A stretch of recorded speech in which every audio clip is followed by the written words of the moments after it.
Hey guys, just starting the discussion now. I think thanks for joining. I mean, on the Sunday, I received a lot of private messages and also messages on my LinkedIn regarding some of the questions and the things that are currently going on in the oil and gas sector as of now. So I thought it's better that instead of replying for independently for this message, let me take a short podcast and see if there are any questions that I can actually respond to that. So let me start with that. And one of the things that I would like to start first is that we saw that the Joe Biden is has mentioned about that he's not happy with the refiners. Okay, so let me take that first thing head on that part. So I'm just displaying you the oil price at this point because before we do anything, I think it is important that we set the context right. Hey guys, just message me in case if there is an issue in the audio or anything because I'm not podcasting with anyone. So if there is any issue, I will not know. So if you see the oil price for last 1 year, I mean you can see from the area from the August to December, it was pretty much hovering between 70 to 80, but since then it's consistently shot up. And even if you try to look the lows during this time, you can see that oil price is consistently reaching high. Now, looking this, it looks bad, whatever has happened in 2022. But guys, I think one thing which you are missing when you're looking in this perspective, that even when the oil price was here in the 2021 and the range of 70 to 80, that was still very high. So when we talk about the oil price in general as of today, we somehow we sometimes miss that how high the oil price is in general. Just a minute. Okay. So when we are looking at oil price over the last 7 8 years, I think this is the 70 $80 is already the high range of the oil price. That even during the decline of 2014 to 2020, the oil has at max reached like 70 80, and that's pretty much was the situation that we are getting. I see the message I think from the typing that you did not see any of my graph. Let me try again. I mean, for some reason I can see on my screen, but I can see that it's not coming on the video screen for whatever reason. Let me try once more if it can come, unless we'll skip the graph and let me just verbalize all of it. Okay, no worries. I think let me just verbalize the points in the between. So what happened was like one of the reason when the oil price was down during the 2014 and 18, when the oil market was flooded with oil. When I say the market is flooded with oil, that is that there is a portion of an oil production that was not controlled by any of the OPEC country, and that has created an uncertainty in terms of pricing for them. Now, oil price in between 2018 and 2019, I mean that was just before pandemic. It was settling between the range of 50 and 60, and that was considered in those days was kind of a sweet range. That means at that range you don't get a lot of shale oil production, but you still get a reasonable margin. And by that time, the oil industry was very cost efficient overall. So that was considered a kind of a sweet zone. And then the 2020 happened. The demand was restricted during the month of March till August, and everybody is thinking that we are in a zone when the oil is going to be longer. So suddenly, like what happened? That now after 2 years we are dealing with oil at $120 with an opportunity or with the threat, whatever way you call it, that oil could eventually lead to even to $200. So that's the major threat that we are dealing at this particular point.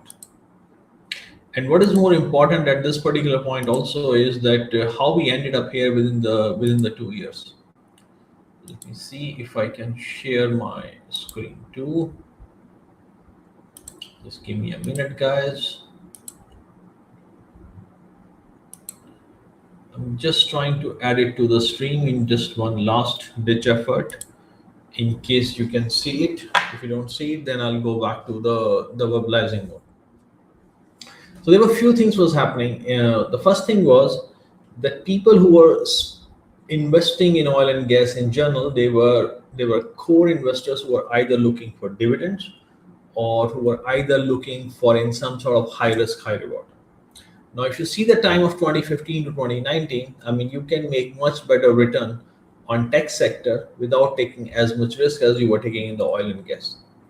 If you want, just purely from dividend point of view, or if you are a pension fund, you can get a low return with far lower risk. And that's the challenge was happening. That oil industry was not able to serve any of the core investor, be it high risk, high return, or be it low risk, low return. And that is what disengaged a lot of investors from the industry in those particular times. Now, at this point, what we are finding in journal is that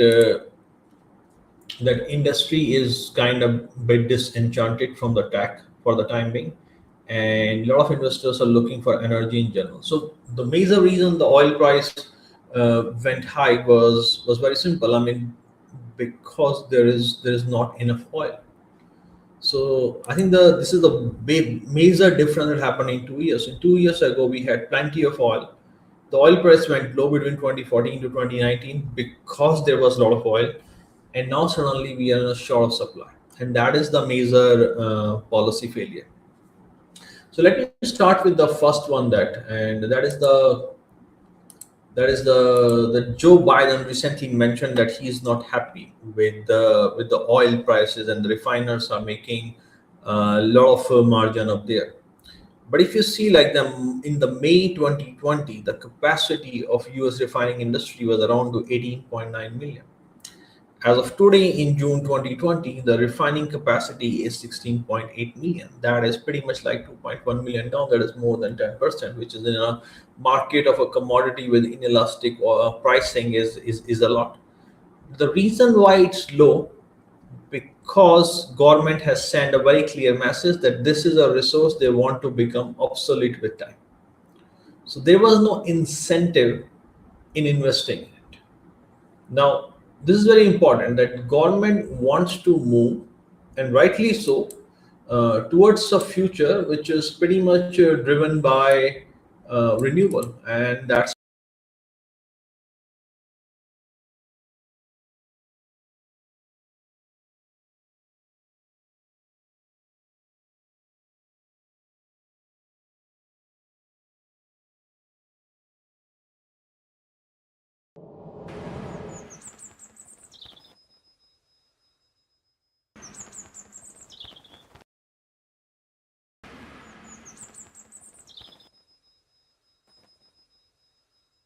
as of today.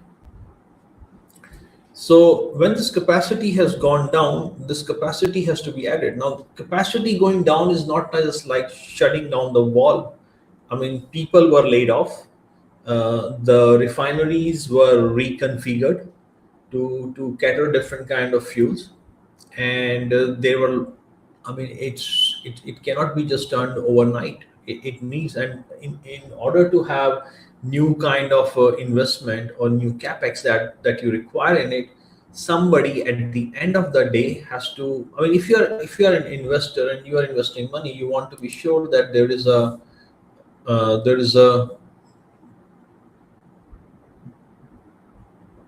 oh, sorry, I don't know what happened with the mic. Um so there is a reason for you to invest, is that there are returns. If there is no policy framework that is coming out of it, you don't invest. So that is what I think that the administration has got wrong, that they decided to constrict and making oil and gas stigmatized quite a lot in the early part. Now, what is happening is the last year, like Joe Biden said that he's not interested to talk to people in the Middle East, and that is also because of the political narrative that Democrats have, and especially a lot has to do with the Jamal Khashoggi killing in the Saudi consulate in Turkey and the way it has been carried, and there has always been pressure on the government to take a stand on it. Now, In this particular moment, Saudi, being the only major oil producer, which capacity and leverage over the whole group as OPEC, has the power to increase some of the oil production, and they are using it for their advantage in general. And this is what US is not able to nullify in general. So what we are about to see is like the Joe Biden has tried to reach Saudi and UAE in terms of different phone calls and diplomatic channels, and that hasn't happened. So eventually he has to make a trip to Middle East. And to be honest, the simplest way to see this is that they are desperate, they are out of options, and they need to please people in the Middle East to ensure that there is an additional supply that comes to it. The letter they wrote to the refiners, I think Exxon has given an excellent reply on that. And they have said that at the end of the day, it's not a matter like what we are doing. It's a matter on the policy that the US government has to deploy overall. And they actually have raised that there's like at least certain policies they mention that they need the government can promote investment through clear and consistent policy that supports US resource development. So the question for everyone is that like where do you think is the is the clean oil coming? It's if somebody is producing oil in US versus somebody is producing oil in Iran, Venezuela, and Russia. What is the cleanest oil coming? You want to move to green energy, and rightly so, but can you move to clean energy tomorrow? The US government also have come up, and there was a very famous tweet that come from President Joe Biden, and he was saying that in order to move towards, in order to solve the crisis, what they are looking at this particular point is, okay, why can't we use hydrogen? The thing with the hydrogen is like how many guys you have seen the hydrogen station around you? How many guys around you actually hold an hydrogen powered vehicle? The answer is pretty much none.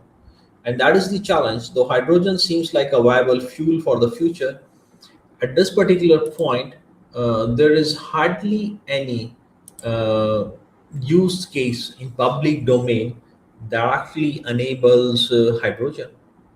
And that's the challenge. That means any investment that you are making in hydrogen, if successful, will yield result in probably 5 to 10 or 15 years from now. So how does it resolve the current situation? The answer is it doesn't. So all these steps that the government is taking at this particular point is pretty much useless. The whatever and what is happening is that whatever regulatory policies that has been taken at this particular time, it is actually delaying the energy transition, because it is putting investors and everyone who is involved in the energy sector that should be slow down the transition, should be invest more in oil and gas in terms of energy security. Given what happened in Russian and Ukraine crisis, it has actually created more confusion for the energy transition and the investment that is going on. And think about it, like if you are an oil and gas company and you are getting all of these margins that are coming at this particular point, uh, why? I mean, you can use that margin to actually invest more and more um, in terms of in terms of renewable. So at the end of the day, if you need more oil and gas, there is nobody is investing. So the question is where the new oil will come. Okay, so there are three big producers in terms of oil and gas, which is Russia, which is USA, and which is Saudi Arabia. Now Russia is being made pariah because of all the unnecessary atrocities they are currently carrying in Ukraine. Now, when you look for Saudi Arabia is working very tactical in terms of as an OPEC, and rightly so. And now US eventually has skilled. So between 2014 and 2019, the biggest wild card was US. That nobody knew that how the US production will grow given the open capital markets, and it was difficult to bring it in some sort of like a cartel control, and that is gone now. I mean, at this particular point, if you see the power in terms of determining the oil production, what Saudi has, I mean, it cannot be matched. It is no more a trifecta between US, Saudi, and Russia. It is pretty much Saudi. The challenge I think the Saudi has to care, or like the oil and gas industry has to care, is that how far they let the oil prices to go high before the actual oil demand destruction will stop. Now, when we talk about demand destruction, there are three steps. The first step is when people starts complaining about high oil prices, and that we are now. The second step is where people actually start moderating and rationing their own oil consumption, which we are about to enter if the oil stays above $120. And the third step is when the recession actually happens and people, even if they are rationing, they just don't have money to spend on oil and gas. And that is exactly what the step three will look like. And that's pretty much where the oil price collapse given the demand decline. So pretty much what we are looking, we are expecting a recession. We're pretty much on the doorstep of one, and this pretty much is something that will lead to a lot of destruction in oil demand. And this time it is a bit different because renewables has been very resilient in capturing any increase in energy demand. So oil and gas industry has to be very tactical that will should they allow oil prices to run away, if they do not bring the oil prices back in the range of $80-90 and lower, they probably would end up in a region where the demand is being destruction. There's a reasonable demand destruction happens over the time, and they fail to actually capture it. The challenge for oil industry in general is they have they have reduced capacity, they have reduced equipment, they have low on skilled workforce. So yeah, I mean, it's not like they can over it. And if you want to kill the Russian oil, I mean, you can only kill Russian oil if you supply something else in place of Russian oil. So currently what is happening is that we are cutting Russian oil and we do not have new oil. And that is one of the major challenge happening, is that government wants, and at this particular point they are not acting. See, when you want something to be done, you need to sit across the table, you need to listen other parties, you need to come on the negotiations, and you need to work out a solution that works. You cannot work it like a wish list or like a teenager that you say, okay, I want this, and end of story, it's my way or highway. So this whole idea of my way or highway that is US administration is deploying at this particular point is actually one of the major reason we are in this crisis. So if you look at from that point of sense, the question comes in the oil price, what's next? See, oil price is already in like $110, $120 territory. They cannot go down until new oil supply is added, which nobody is adding. So at this particular point, the pressure on the oil price is to go high. And if the oil price keep on going high, and then probably will enter on the three steps of demand destruction that I mentioned. But at this point, in near terms, the oil prices, we do not see any respite out of it. We also do not see any change in policy that is coming out of US government. Eventually that can help. So at this particular point, one of the biggest reason for this crisis is whatever policy making in the energy US is actually doing. When we talk about EU, I mean, EU is pretty much out of options in terms of oil and gas. Yeah, I mean, they just cannot do anything. Someone who is dependent in terms of energy on their economical, ideological, and regional adversary can take high ground, but literally has no say. I think EU has discussed in terms of like, okay, we want to invest around 350 billion to get rid of Russian oil and gas by 2027, 2030.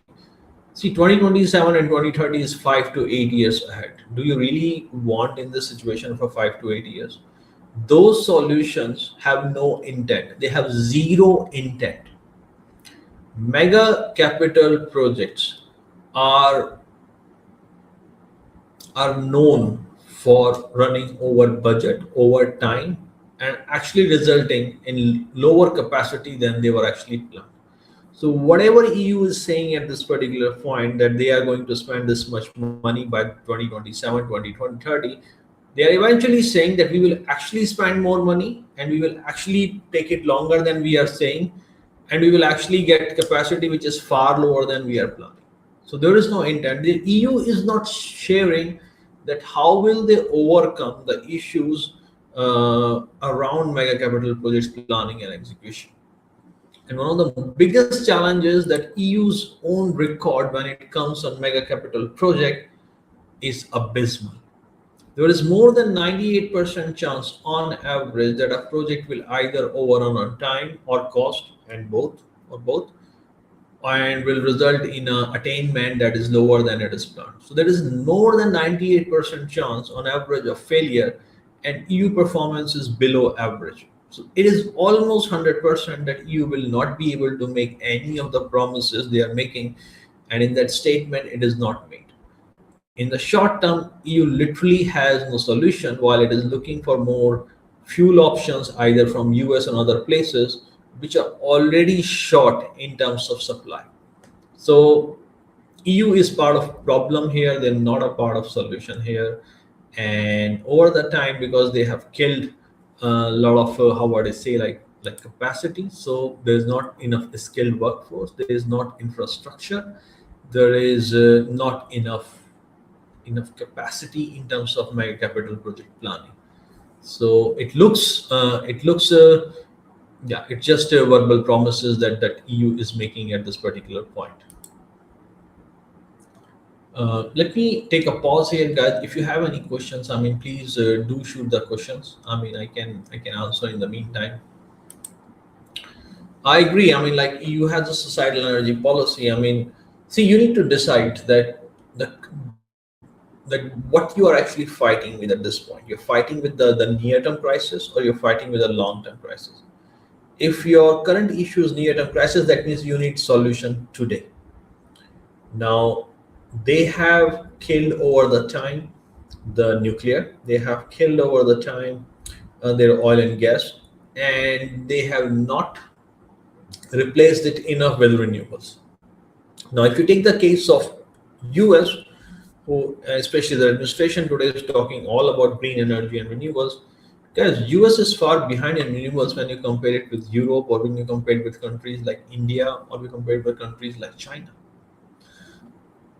If green energy is part of your central policy, you need to ensure that can you deliver the excellence in terms of mega capital project in short term and in long term. Do you have policies in place? US doesn't at this point. Forget what US has policies in terms of oil and gas. US policies for renewables are horrible at this particular. So at this point, it is fair to say that US policies in general for new energy addition is detrimental. Okay, let me take a pause here, guys, and let me know if you have any questions. I'll just and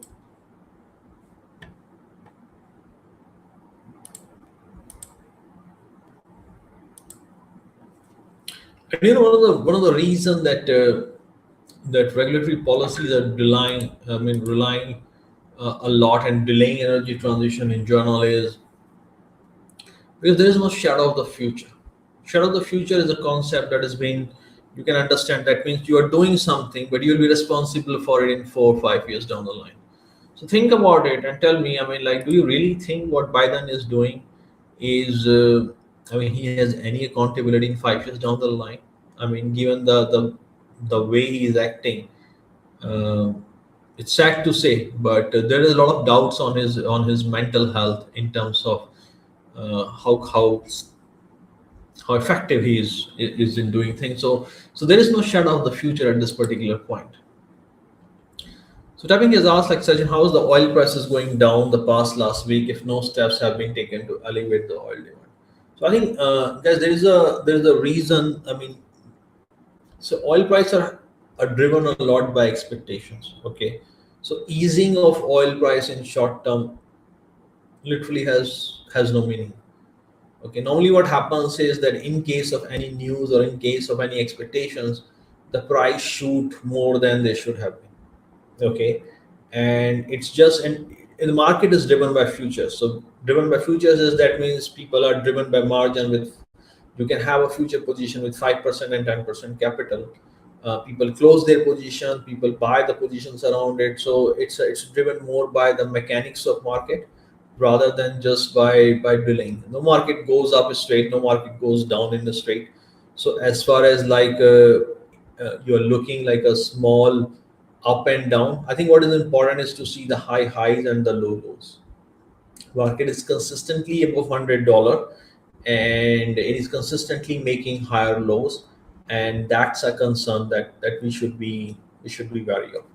So at this particular point, I mean, market will not shoot pretty high in just one go. There will always be some profit taking, some near term or some small pullbacks, but the trend at this particular point is still high. Market is $100 above for quite few months now. Okay, the oil has stayed above $100 between 2011 to 2014, and we saw what happened over because of that. In the next 4 and 8 years, the oil has barely managed to stay around $50-$55 between 2015 and 2020. So at this particular point, even the oil price is high, the investment is not high, and that is the concern. And the challenge what is happening in general is that the policy is not sorting it out. So tell me, like for example, like if the Biden and Harris administration is looking to invest in hydrogen, okay, when are you going to buy a car that runs on hydrogen? Is there any company that is selling that cars that runs on hydrogen? So that might happen in 7 years, 8 years, 15 years down the line. That is not happening today. Hydrogen is more problematic than whatever it has been projected. I mean, it's a viable fuel, but there are several challenges to be tackled before it becomes mainstream, and those challenges are not yet being tackled at this particular point. Tomorrow, when you wake up, you need oil and gas. So you have three options. The first option is that you decide that I'm going to consume less oil and gas. Nobody is doing that in US, and nobody is doing that in Europe. I mean, you consume oil and gas for two reasons. First is pricing is high, which is demand destruction. The second is you are motivated not to use oil and gas. What we have seen over the last 7-8 years, that oil price or the oil demand is pretty much still consistent. So yeah, the second reason the oil price can go down is that there is more oil in the market than you actually need for, and that has happened between 2015 2019. We are not in that situation. So you are neither reducing your consumption of oil, you nor have the market situation where supply is more than demand. And the third reason that you can make that shift is that if there is an alternative. So yes, electric vehicles are an alternative at this particular point, but good electric vehicles are sold as soon as they are built. I mean, you can only replace it at a certain pace, and that pace is kept with the industry, and especially if the economy is going down, I think that pace is actually going to slow down, barring a couple of few companies. So how are you going to reduce the oil and gas demand? There is nothing. Okay, the only way you are going to reduce oil and gas demand is if you give economy into a shock where people literally cannot either afford oil, or yeah, I mean, it's like high inflation, people lose his job, and literally there is no money in the people's pocket to spend. And that's a scenario that is we are pushed into. Nobody likes it. Unfortunately, it's what we are looking. So there's another question that comes, and it is like hydrogen is too far versus electric infrastructure, and I agree. I mean, at this particular point, hydrogen is not something which is close. I think what energy regulators and administrators don't tell you in general is that what is hydrogen as a fuel and how it is created.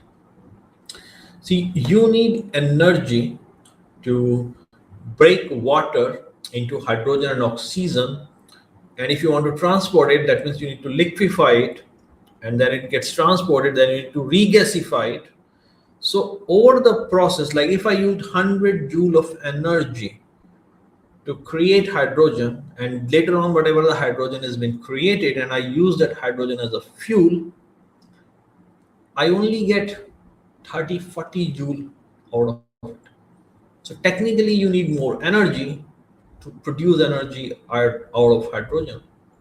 So hydrogen is a viable fuel in a world where there is a lot of excess energy, which we are not at this particular point. So purely from cost point of view and practicality point of view, it doesn't make sense. The second way the hydrogen makes sense as a fuel is that if you are using gas and you are converting gas into blue hydrogen, that means you take a methane and you take hydrogen out, you take carbon out, you take the carbon and you kind of store the carbon under subsurface, which we call like carbon capture and sequestration. Okay, now that is a sector that is entirely driven or entirely controlled in terms of technology by oil and gas. Okay, oil and gas controls where the gas reserves are. They control the technology in terms of drilling, production operations, subsurface knowledge, infrastructure that requires to actually inject oil and carbon CO2 back in subsurface. Okay, so yeah, I mean at this particular point, hydrogen um, is a fuel of future. I mean, you can say up to a certain extent, like electric vehicles are coming up there. Yes, I mean EVs are already at this particular point. I think it's fair to say that a lot of ICE vehicles over the time will be replaced by EV, if not all. But how the electricity that is coming for EV is still, whether it's going to be pure renewables, whether it's the gas is going to play a major part, that we are not settled on that part yet. Okay, hey Amit, thanks for taking time on a Sunday morning, man. Really appreciate. So, is it possible for oil price to come down to a somewhat normal level in the future without Russia's oil supply to Europe, assuming the war continues indefinitely? So, before I answer that question, I think let's agree on what is the normal level. When I talk about normal level, to me, the normal level is $55. Anything above that is $55 to me is above normal over the time. Okay, so are we going to get oil supply back at $55 in near future, or in, I think that's, in my opinion, is very unlikely, because for that we need more oil in the market than the demand is. Okay, we saw the demand destruction drop to 75 million barrel a day during the COVID, when the whole world has come to standstill. Now, during recession, the demand will be distracted, but the world is not going to go to standstill. So we are not going to reduce oil price just primarily because of that. Now, having said that, when the oil price goes up, and overall in general, when we see that people are spending less, people don't have money, yeah, there will be some demand destruction that happens. But at this particular point, I mean, if the oil price goes to $90, a lot of people will have a sign of relief. $90 at this particular point is 25% reduction in the oil prices. But guys, don't get it wrong. $90 oil is still bloody expensive. Super expensive oil. I mean, if you go back 2 years and somebody tells you that oil is going to be $90 in 2 years, and guys, I was there. I was helping and working with my clients in March 2020 and April 2020, when the oil was below zero and it was in a single digit, and people were asking, and I was telling them that based on what we have, it looks oil is going to be lower for longer. Just to get wrong in 2 years. In 2 years, oil is $100. Okay, so because it's self-defeating prophecy. If more than a lot of people believe oil is going to go high, I mean, yeah, investments running out of it, and eventually either you are always over invested or under invested in this particular in this particular strategy. Now, at this particular point, to reduce oil price, you need more oil, and we do not have viable sources of adding new oil in a meaningful amount in near term. So even if the war is going indefinite, actually war is out of question at this point, because see, even if the war stops, you're not going to buy Russian oil. I mean, Europe is not going to go and say, okay, war has stopped, let me go and buy as much Russian oil I want. They cannot do it. So Russian oil, the ease of Russian oil that was going to Europe, yeah, it's gone. I mean, elections are coming in midterms, and then there's a president election coming in 2 years. Even if the war stops, Russia is not going to start. US is not going to start buying Russian oil so easily. So, with war or without war, the Russian oil sale has a cap at this particular point. Okay, and even with that cap or without that cap, there is not enough oil coming from US. There is not enough oil from, I mean, like, there's not extra oil coming from Saudi. The only reason the oil prices can go back to $50-$55 range when US add meaningful supply. If US is not adding meaningful oil production, forget any oil in near term or midterm going less than $80-$90 period. So whatever anyone says in terms of US administration, the reason oil price is high because they have messed it up. You want oil to replace, you want oil to be replaced by renewable energy. I'm sorry, but you have not yet added the meaningful renewable supply. You are behind China, you are behind Europe, you are behind India when it comes for adding in terms of renewable, the pace the renewable is growing, or the unit or LCOE, which is called the levelized cost of electricity for. I mean, some of the regulations I know. I mean, I was talking to one of the friend who is CEO in a very large offshore wind farm installation company, and he said he was describing me like how ridiculous some of the regulations that US has at this particular point in terms of offshore wind farm installation. So you are neither helping renewables at this particular point, you're not helping oil industry in this particular point.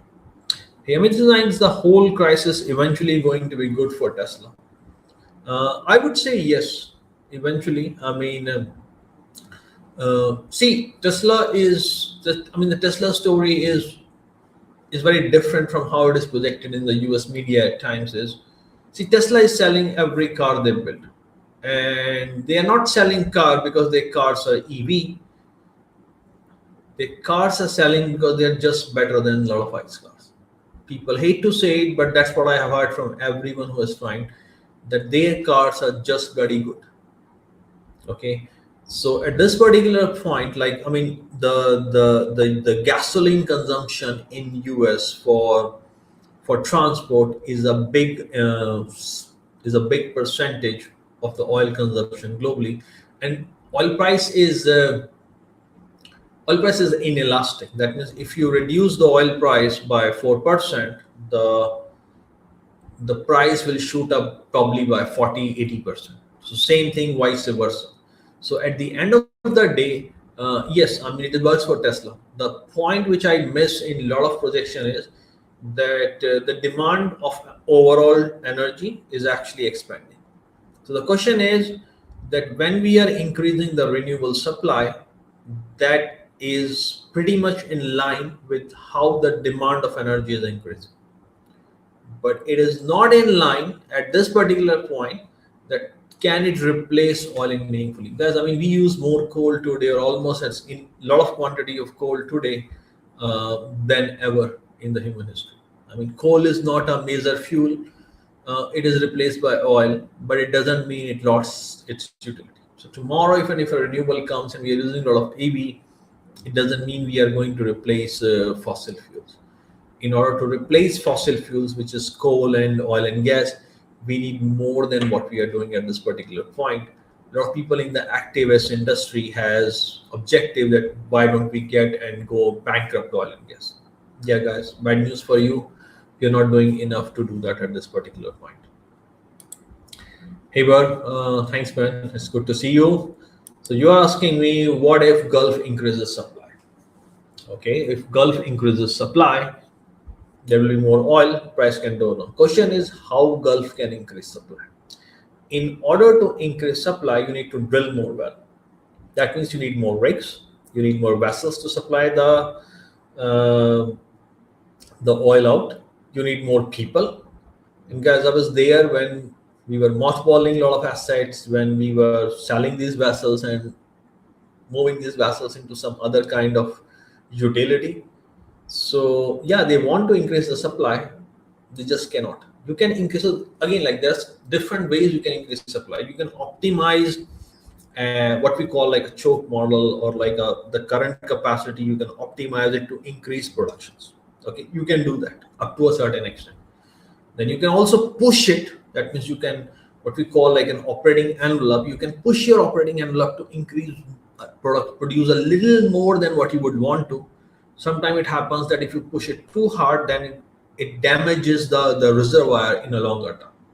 Okay, but then beyond a certain point, you need new investments. And in conventional oil and gas field, even if it is land and offshore, if you invest today, I mean, it's what we call like a capital project cycle. It takes a while the project is being approved and it has been executed. You secure all the supplies in terms of drilling, rigs, completions, constructions, the infrastructure.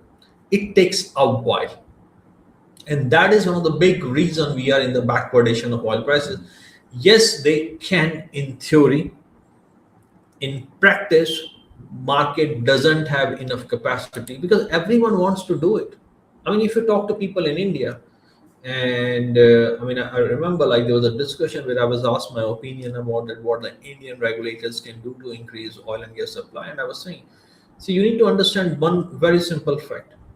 When oil was $100 between 2010 to 2014, and renewables were not mainstay, a lot of these countries were not able to increase production as fast, okay, as shale oil beyond meaningful contribution. So when oil and gas industry are navigating the uncertainty that we have as of today, and we have renewables as one of the mainstay, and the regulatory policies are against oil and gas, can they do it? No, you need even more than that.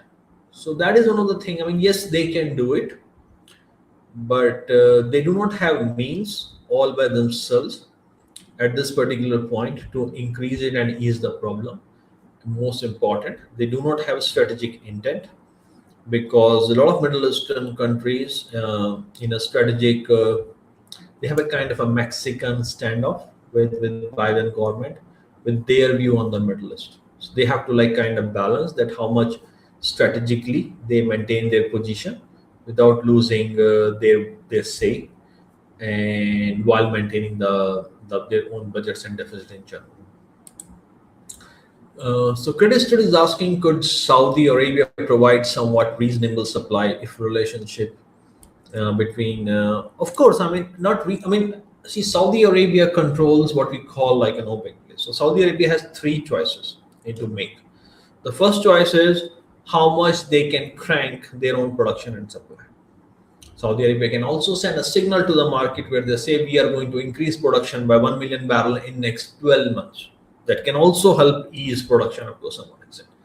The second thing Saudi Arabia can do is that they can disengage, or they can soften their current partnership with Russia, which we call like an OPEC plus. Okay. The third thing Saudi Arabia can do is that they can go and, I mean, they control like nearly 45% of oil and gas production across the OPEC group, and they can work with the OPEC countries to add more oil, to increase quota in general. So Saudi can do that, and it can help some oil and gas new supply. It can also help in saying, like, giving the signal to the market, okay, we are not helping it today, but yeah, we are going to add more. But the question for that is that what is in Saudi for doing? Because if they do it, they also have to be careful. They are going to commit something in order to execute. If they are going to push OPEC countries to increase production, that means it's a give and take. If they cut their ties with Russia, the challenge for them is that it is their ties with Russia that allowed them to navigate the period of 2016 to 2019. So they have to think long term. And this is one of the things which US administration is missing at this particular point is, guys, strategic partners you make for 5, 10, 20 years. The administration currently is working is how to survive next 6 months, how to get votes in midterm. This is not how you work with a strategic partner in a diplomatic relations in terms of long-term foreign policy. So whatever the hell is going on between Republicans and Democrats, they at least need to work out a kind of a meaningful common denominator foreign policy structure for energy and for Middle East, and how to deal with your strategic partners. They like it, they don't like it. Then I think they need to prioritize the interest of US citizens at this particular point, if I may say, which they are not doing it. So, someone is asking that oil has become expensive, but natural gas has become even more expensive, especially in Europe. Wondering how cold will be the next winter in Europe. Yeah, I mean, see, the thing is the people miss, and I've discussed it in past, is uh, it's easier to mobilize oil. It's not that easier to mobilize gas. And when you are in terms of lack of supply and lack of infrastructure, replacing gas is more problematic. So let me make a statement here. Europe will not be able to replace Russian gas in next 8 years. Period. They just cannot. They can make all the big statement, all the liberals can go and say whatever they want. Neither they have intent, nor they have resources, nor they have expertise. They just cannot do it. So market and people who are investing and people who are trading, they know this fact. So when there is a shortage of supply, you need whatever next price is available, because you know that people will pay, and that's the challenge with the gas at this particular point.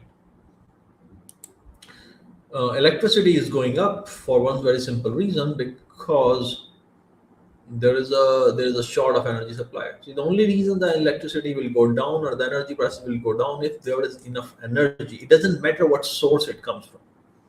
And this is another challenge I think people have missed in the energy policies. See, if you talk about emerging nations require energy. They don't care whether it's oil and gas, whether it's renewables, whether it's nuclear. They need energy. Okay. Now, US and Europe can make all the statements, but they need a lot of energy. Okay. When the energy is planting, then say, okay, I want green energy. I do not want nuclear, or I don't want oil and gas, but I can get oil and gas imported. The fact is, they are in a period where there is not enough energy. So all this virtue signaling at this particular point is not going to help any of them. Is nuclear? JK is asking, is nuclear is the only real viable solution or renewable energy without using fossil fuels as backup? See, at this particular point, I mean, even if you want to, so if you think like mid-term to long-term, I mean, you need more energy. So like I said, you need a lot of energy. If you cannot get a lot of energy from renewables, you have to get it from somewhere else, whether it's nuclear or it's fossil fuels. Okay, so Europe has to ask following questions: how much energy I need in 2022, 2023, 2024, 2025, from where it's going to come. And they need to communicate it, that this is how much energy we are going to need, this is where it's going to come, and this is where the uncertainty is lying. So nuclear is a part of a mix in mid-term to long-term, and they have to make a strategic decision whether they want nuclear in the mix or they do not want nuclear in the mix. But yes, it's a viable solution, because Europe has expertise in nuclear energy.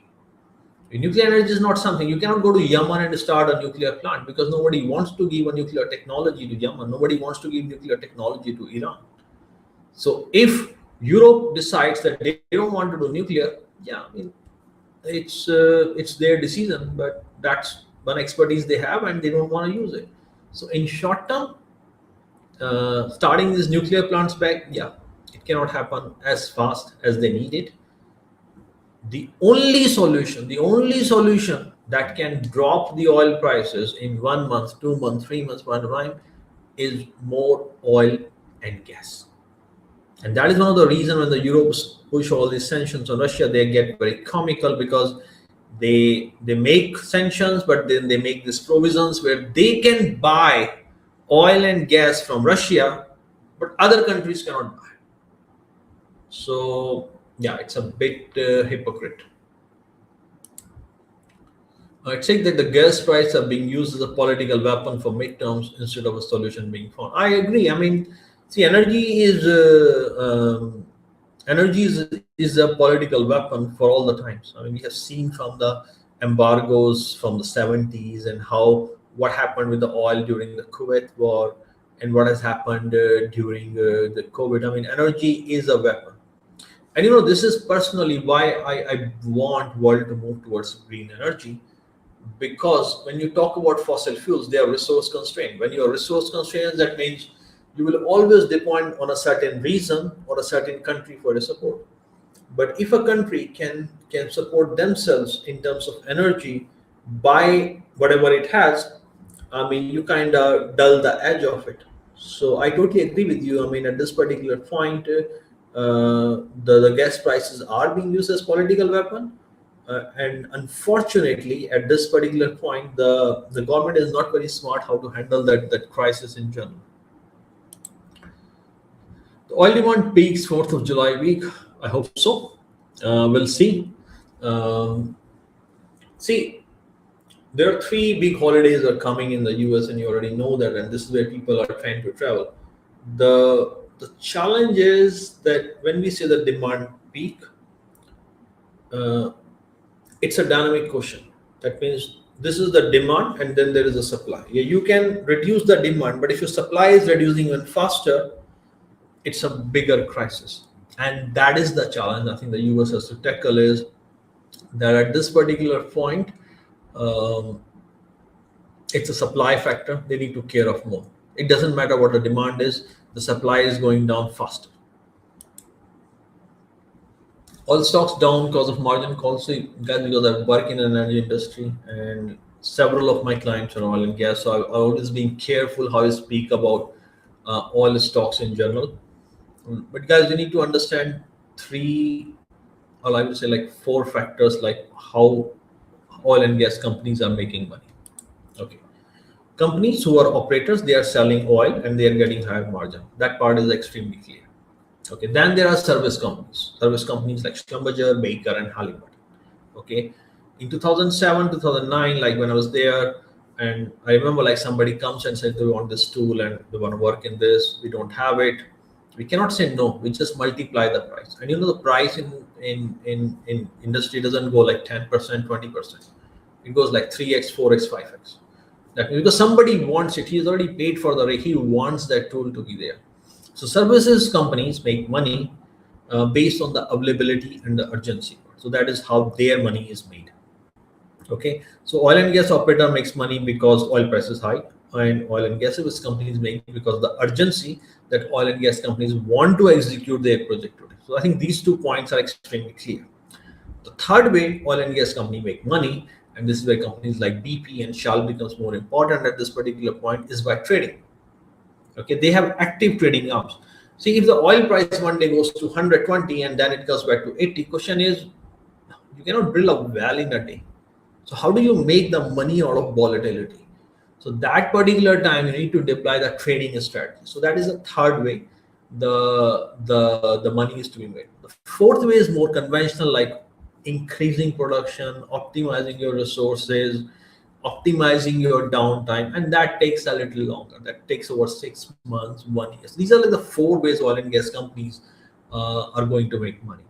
So in this particular point, so think about it. If oil price is going to stay high, it doesn't. So optimization is one part. Demand destruction will start happening in 3-4 months. Oil and gas will still make more money than they have made in any year in last 8 years. I think that's pretty much given at this particular point. The challenge for oil and gas is that the stock markets will decline. So there is a market factor for stock declines. The second part for them is, yes, they are eventually making money at this particular point, but can they make meaningful revenues over year? That is not clear. Also, it is clear that the capital investments are not happening that heavy. So the longer term future is still a bit uncertain, but a near term future, at least in terms of revenue, I think most of the companies will do better than expected at this particular point. I hope that asked your question, Daniel. And guys, if there is any more question, let me know. I'll wait for a couple of more minutes, and then we can kind of conclude the podcast if there are no more questions. So, the three things I would like to mention. The only way you can reduce the near-term oil pressure is by adding more oil and gas. You cannot solve it by nuclear, you cannot solve it by renewable, and a story. There's only one country that can actually enable it meaningfully, and that country is USA. Period. You can go and talk to Saudi, you can go and talk to anyone. Yeah. Third is Europe has no role to play. Okay. Europe cannot add the oil and gas supplies. They can only demand things. So Europe is looking at Europe. What is happening is Europe is more a distraction. They are saying we want this, we don't have it, but you need to give it to us. Okay, so at this particular point, I think it's fair to say they are acting more like a bully. They are, you see, you don't have to agree with everyone, and you have to work with your adversary in politics. But I think that Europe is not doing it very well at this particular point. They are part of the problem. US and Europe is part of the problem. Russia is part of the problem. Okay, they are, so you cannot control Russia, but since being in US and Europe and Asia, we complain about it. The Europe and US is part of the oil price crisis of 2022. We talk about Putin price hike. It's not real. It is US, Europe, Putin price hike. Okay, and yeah, politicians want to say whichever way you want. So JK is asking, what are your thoughts on the urea shortage and the mandatory use of these devices in the new diesel cars to meet emission industry? Yeah, these are just shams. Okay, these are like smoke and screen. Like when there is a challenge, people supply and things. See, these are when you have a demand curve, there is like a ziggle in that, and that ziggle, what we call like a little bit like what volatility or sensitivity. These things are not even enough to cover that. Okay, you only replace and consume energy when you have a meaningful replacement, production, and a long-term plan. Renewables, in a way, they are a long-term, meaningful replacement of fossil fuels, at least a portion of it, if not all. But all these things we talk about, like hydrogen at this particular point, changing. See, diesel, yeah, this will definitely help in a shorter term. Okay, but it helps in shorter term to give you a breathing space, and you use that breathing space to add more oil and gas. So it can only work if the step 2 happens. If that step 2 doesn't happen, then it's pretty much useless, because it's not a solution. It's just allowing you to breathe a little longer. Okay, I hope JK, I answer your question, and I hope it helps. So guys, I think that's all from my side. If I don't see any other question in a minute, I think I will close the podcast. Thanks for joining. I know it's a Sunday morning for most of you. I'm in Asia, and for me it's a Sunday night. But most of you on the Sunday morning, and I know it's tough. And guys, please try to understand. I would love to do it on Monday or Tuesday, but I have quite a busy schedule at times. So my sincere apologies that I have to put it on the Sunday morning, but really appreciate for all of you who have joined, and I hope I have answered some of your questions. Okay, since I do not see any other question, let me close the broadcast at this particular point. Guys, stay safe and brace for hard landing, both in terms of oil prices and economy. It's a tough time, so just hang on. Okay, thanks guys, take care, bye.